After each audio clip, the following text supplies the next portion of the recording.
The photo popped up late Saturday night, and it didn't take long for my phone to buzz with incoming texts. Friends and coworkers were sending screenshots, all with some variation of the same question. Did Chloe tell you she was in Miami? The name Miami made me pause. Chloe had told me she'd be in Chicago for the weekend, attending a work retreat organized by her company's HR team. She'd been vague about the details. Team building exercises, seminars, networking stuff. But I didn't think much of it. Chloe loved her job, and this wasn't her first retreat. But now, staring at the photo of her tagged at an exclusive beachfront bar, my stomach tightened. There she was, cocktail in hand, wearing the sundress I'd bought her for our anniversary. Her smile was as bright as the Miami sun, her carefree laugh almost audible through the screen. Yet it wasn't the location or her expression that froze me. It was the man sitting next to her. His arm draped casually over the back of her chair, his hand resting lightly on her thigh. I stared at the screen, my mind racing. There had to be a logical explanation, right? Maybe it was a group photo cropped strangely. Maybe the guy was a coworker, someone she sat next to by coincidence. But the caption under the picture shattered any hope of that. Nothing better than a weekend getaway with this one red heart hashtag my love hashtag beach vibes. I didn't recognize the guy's name, but the hashtags told me everything I needed to know. I set my phone down, my hands trembling. This couldn't be happening. The next morning, I tried to push the photo out of my mind, convincing myself it had to be a misunderstanding. Chloe and I were supposed to be saving for our wedding, every spare dollar going into a joint account we created for the big day. She wouldn't lie to me. She wouldn't risk everything we'd built for something like this. Would she? Still, doubt gnawed at me. I decided to check the joint account, something I rarely did because Chloe usually managed the budgeting. As I logged in, I felt a flicker of unease. The balance was much lower than it should have been. I scrolled through the transactions, my heart pounding as I saw a series of withdrawals that didn't make sense. $500 here, $1,200 there, each marked with vague descriptions like personal or travel. And then, buried among the transactions, a payment to the same Miami resort tagged in the photo. I slammed the laptop shut, my head spinning. This wasn't just a misunderstanding. Chloe had been lying to me. I tried calling her, but her phone went straight to voicemail. Over and over again. I paced the apartment, replaying every conversation from the past few weeks. The night she'd come home late, claiming she was working overtime. The shopping bag she'd brushed off as small treats for herself. The moments she'd seemed distant, distracted. I'd ignored it all, chalking it up to wedding stress. But now it was glaringly obvious. She wasn't just distracted. She was hiding something, or someone. Later that day, I received another text, this time from my best friend, Ryan. Hey man, saw this on her Instagram story. Thought you should know. Attached was a screenshot of Chloe's story, showing her lounging on a private cabana, a margarita in hand. The caption read, Paradise with my favorite person, Red Heart. It wasn't me she was talking about. By the time Chloe returned from her work retreat, I had barely slept. The image of her with that man in Miami played on a loop in my mind. Every time I closed my eyes, I saw her carefree smile, the way his hand rested on her thigh, and the blatant lie she'd been living.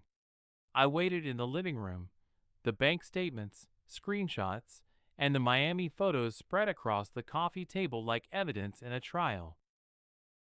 I wasn't sure what I was hoping for, an apology, an explanation, or some miracle that would make this all go away. When I heard her key in the door, my heart raced. The door opened, and Chloe walked in, suitcase rolling behind her, a faint tan on her skin. She was on the phone, laughing at something, but her smile disappeared the second she saw me sitting there. Liam, she said, her voice uncertain. What's going on? Why don't you tell me? I replied, gesturing toward the coffee table. Her eyes flicked to the table, her expression shifting from confusion to panic as she took in the photos, receipts, and screenshots. She set her suitcase down slowly. Where did you get these? She asked, her voice shaky. That's your first question? I shot back, my anger bubbling to the surface. Not, Liam. Let me explain, or this isn't what it looks like. You're seriously worried about where I got the proof of your lies? She opened her mouth to speak, but no words came out.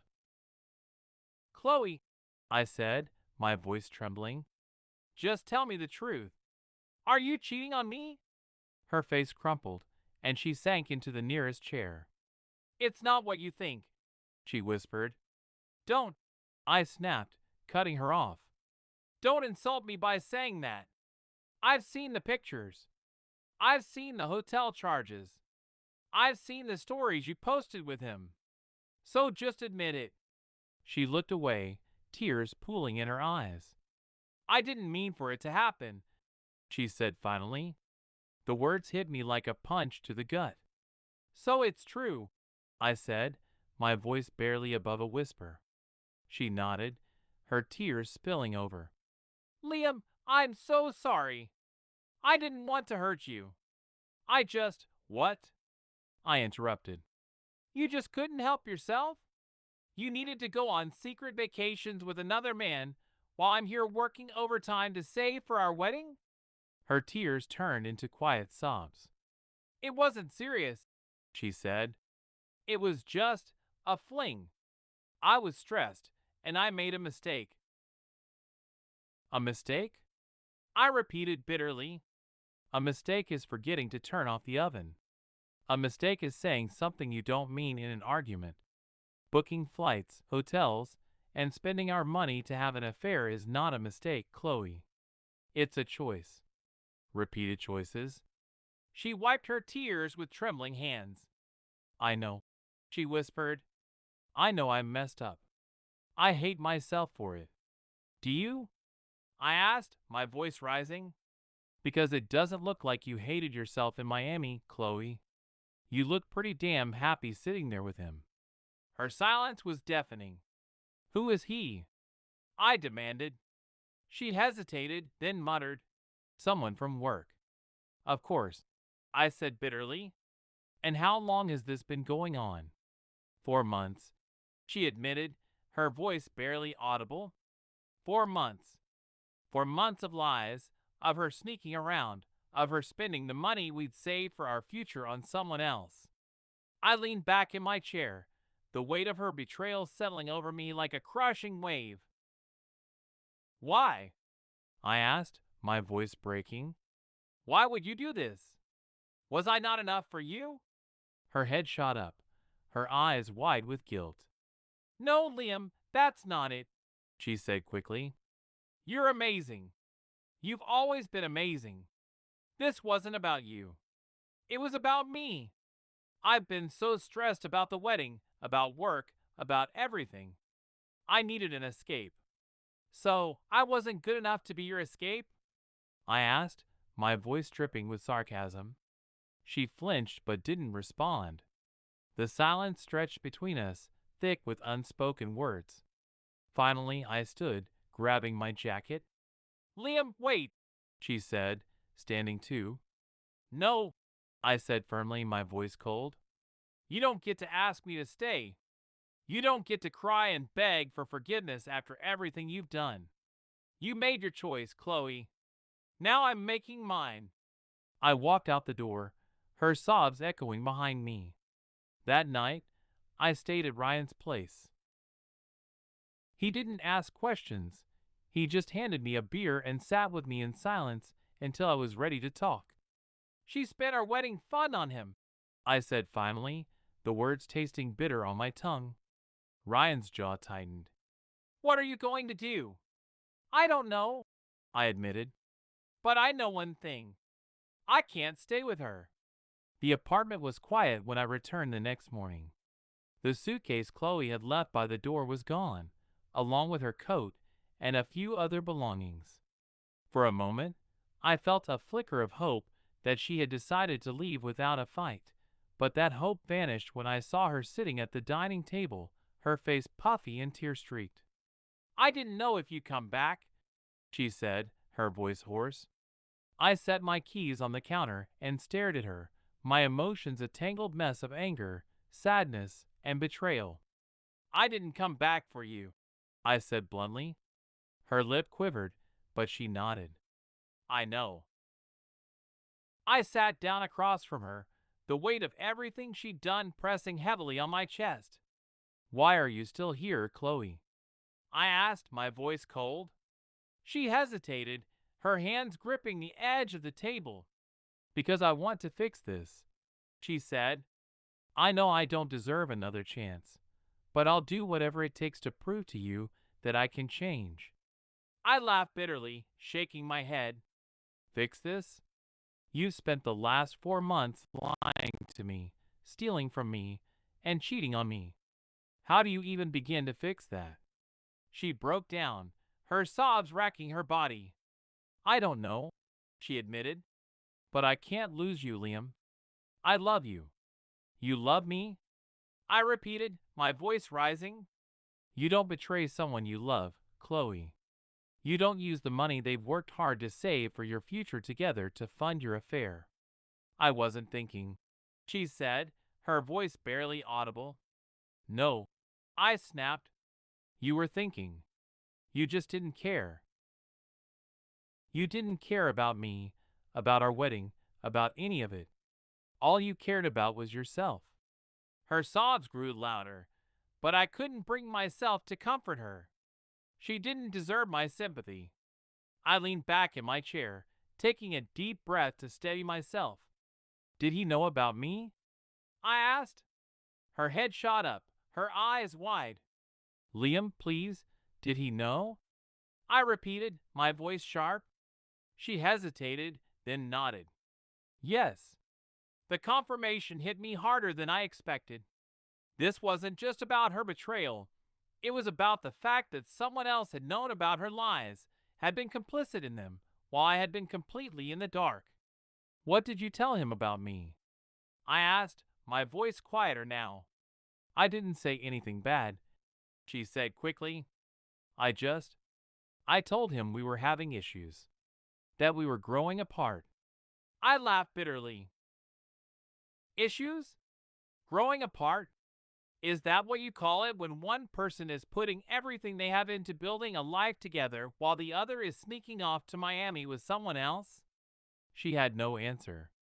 I stood, unable to sit there any longer.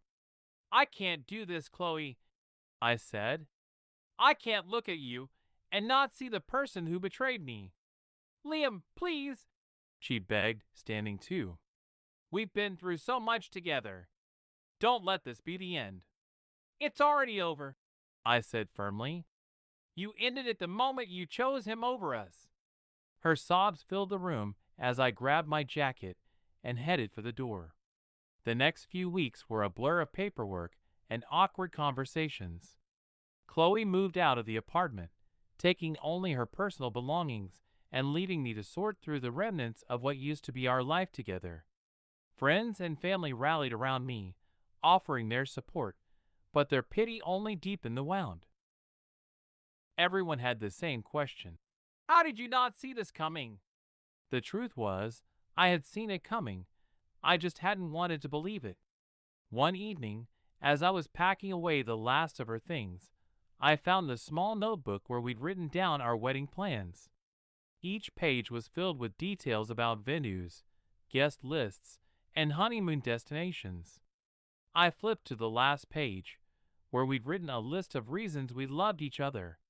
Her handwriting stood out in bright blue ink. "Liam makes me feel safe, loved, and supported." I tore the page out and threw it in the trash.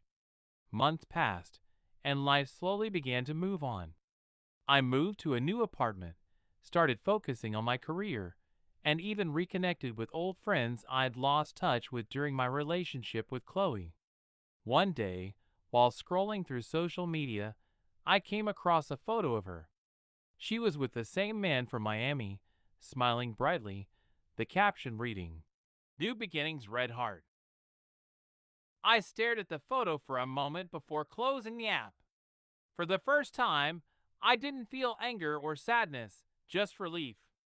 She was someone else's problem now. In the end, Chloe's betrayal taught me something important. I deserved better.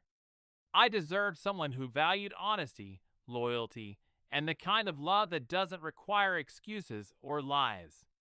And next time, I'd make damn sure I found it.